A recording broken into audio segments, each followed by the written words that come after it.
Je reviens sur la question de la causalité, qui est une question qui est très mal traitée généralement. Alors, dans le domaine scientifique, au sens des sciences dures, on sait à peu près de quoi on parle. Mais dans toutes sortes d'autres domaines, c'est beaucoup plus hasardeux.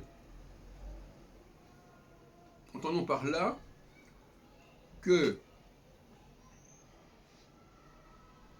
ce que une cause produit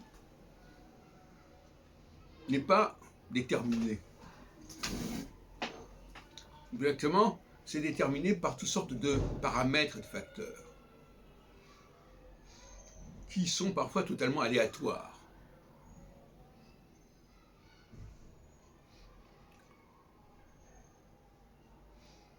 Et dire telle cause est valable parce que ça a donné tel résultat, ou telle cause n'est pas valable parce qu'elle a donné tel résultat, c'est inacceptable.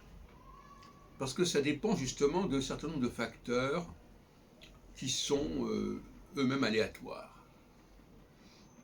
Et qui font que l'échec ou la réussite d'un processus est aléatoire. Mais en même temps, beaucoup de gens ne peuvent pas aller au-delà de cela. Ils sont obligés de dire, voilà, bon, voilà le résultat. Donc ils ont la religion du fait accompli. Voilà, ça s'est passé comme ça devait se passer comme ça.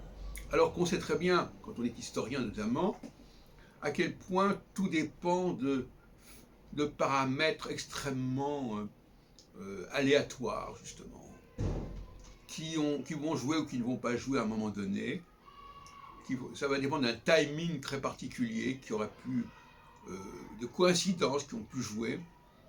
Et on ne peut pas se fier au résultat. Quand quelqu'un vous dit « voilà le résultat », ça ne veut rien dire.